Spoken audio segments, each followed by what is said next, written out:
Where is Splendor? Oh, here it is. It sucks. I like Ganymede. Let's talk about it. Yeah.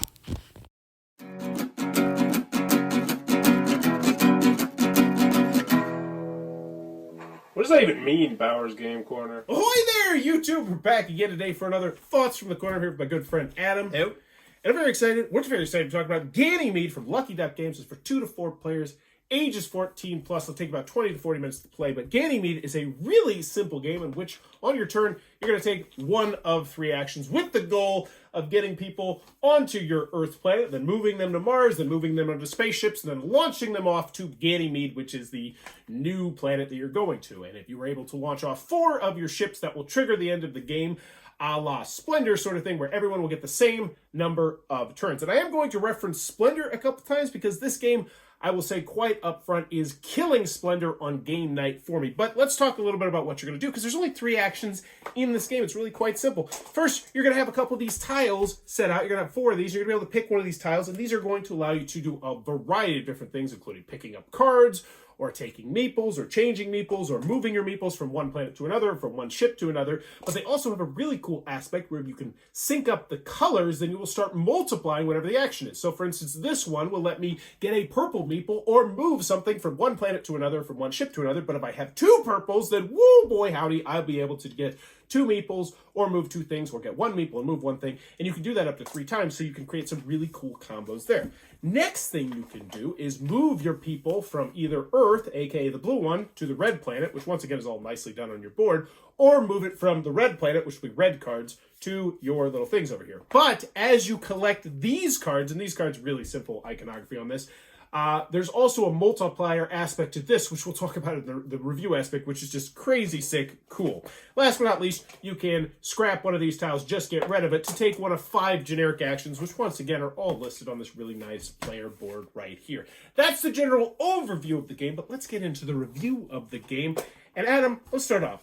First thing, did you enjoy the game? I thoroughly enjoyed this game. What'd you like? It was fantastic. So, the thing that I enjoyed about this game was there was always a lot of things that you could do, but it didn't seem overwhelming. Like, some games, I have too many choices. I get analysis paralysis. This one, I didn't feel like I had that, because I had things I was trying to do. And if I didn't get one done, it's fine. I can go on to the next thing. Because there's just so many options in it that I enjoyed how we were, I don't know. Go ahead. Okay. So, it does. We actually played another game later in the night, which gave you analysis. Yeah, and I was just... Yeah, when I was thinking about that, I was like, I didn't have this earlier, and I really enjoyed that it didn't feel like, I don't know, it mattered less if I messed up on this. Yeah, because there's only 3 choices to make in the first place, and chances are two of those choices, there's probably going to be narrowed down to about 2 things you're going to do, but 2 or 3 things. But it's easily to keep track of, and there's always something to do, because you can move on this little track right here. This little track will start giving you things progressively through that, but then at the end it will also allow you to launch one of your ships, which is huge, because that's 25% of your victory condition. You know, you can start putting cards down here, and the more cards you have, you know, for instance, in the yellow, that's going to allow you to then have a yellow multiplier. So if you have 4 yellow cards down here, and then you put another yellow card down there, and let's pretend it has this little arrow, which means you get to move something to another planet, you now get to move 5 things, and the next thing you put down there, you'll get to do 6. And so then you'll be like, ooh, should I start planning towards that, or should I start planning towards this? And once again, if you get a full set down here, you guessed it, you probably didn't guess it, you get to launch another ship, which once again is huge, because that's 25% of the game, which allows the game to then kind of give you a little bit more freedom and leeway to say, oh, I really don't want to take this, but you know, it actually kind of does work towards this, that, or the other. And I felt like this game did a spectacular job of straddling this thin line between having not enough stuff to keep you interested, but too much stuff to give you analysis paralysis. And I think it does a dang good job of that. Mm-hmm. And what I love is, like, you can stack all these up, like you were saying, or you could just be like, I'm going to diversify the entire time, and I'm just going to try and get as many, like, people out there as possible, because the great thing about this, when you move your people, you use a card to move your people from Earth to Mars, you don't lose those people. They're now on Mars, and then you can use the second layer, which is the Mars cards, to get them onto the rockets. It's all gravy. Yeah, it's so like you feel so accomplished by I'm moving these guys, and it's always building on itself, and it's getting bigger and bigger and bigger, and it just feels, I don't know, it's gratifying. I mean, like, it's just great. One thing I also want to spotlight here, this game does not outstay its welcome. Not like 20 to at 40 all. minutes, and I'd say that is just about right. Once you know what you're doing, you're going to fly through this thing. Yeah, I feel like they could have made it much longer, and at that point it would have dragged on. But they just ended it perfectly, and it's 4 rockets gone. So at the very beginning of the game, you know half of your rockets. Like, those are already out there. Yeah, because you get 4. And this is something we didn't even talk about. Each of the rockets is going to give you different ways to score points. It might give you different immediate bonuses that you can use, and it just adds a little extra layer of complexity and planning without being something that's like, oh, it's analysis paralysis. Yeah, it'll focus you from the beginning, and you'll have an idea of what you want to do, but that can change throughout the game. But the game isn't super long that you're dedicated to. This is your one and only strategy that you can win. Now, I want to comment on one thing, because I love Splendor, and this gives me a very Splendor feel. It does a lot of things that I say, oh, that's kind of like something you do in Splendor.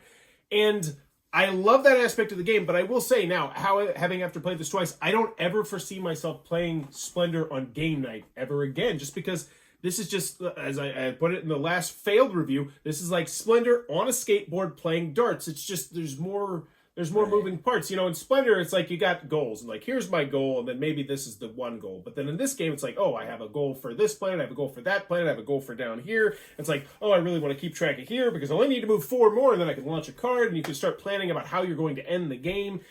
And it's just, I think this is a fantastic game. I think we need to be clear. You said game night, not it killed Splendor.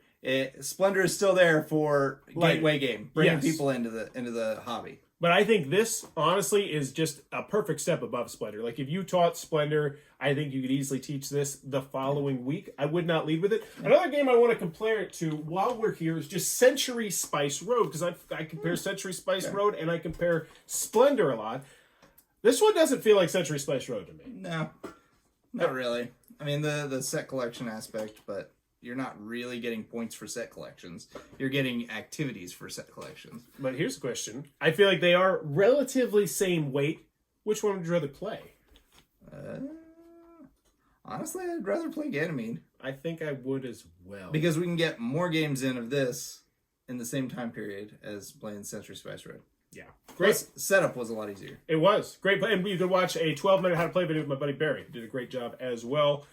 Easy to learn, easy to teach, doesn't outstay its welcome. Theme, you know, it comes across a little bit. It's not strongly pronounced, but it's easy to help you learn the game, I think. Mm-hmm. And in the end, Ganymede, I should have changed it to a shirt. I don't mind ripping, because I think this is shirt ripping good. This is one that's going immediately on my shelf, and I don't see it leaving my shelf anytime soon. Yeah, 3 takes, and you still didn't have that shirt on it. There you go. That is Ganymede from Lucky Duck Games. It looked like it might be your cup of tea. Be sure to check this one out. Also, in the comments below, let me know if you could have a jetpack. Would you feel comfortable using it? Like, let's say you get a top-end jetpack right now, tomorrow. Oh, man. But they say, you know, there's like an 8% chance this thing might explode. You're going to use it at least once. Oh, it's going to explode? It Not could. just that I don't know how to use it, and I'm going to hurt myself? Well, yeah, I'm not just... Well... Okay, 4%. Nah, nobody's using that, are they? Yeah, I'd use it at 4%. 4%? Yeah. Well, what, do you die if it explodes? You're the one making the hypothetical situation. I'd probably just sell it. That's terrible. Sell it? Yeah, it's a terrible answer. I think a jetpack goes for? Probably at least 60, 70 bucks. Well, got it on Alibaba. That raises your percentage exponentially. Let me know in the comments below. As always, oh my god, I gotta pick up the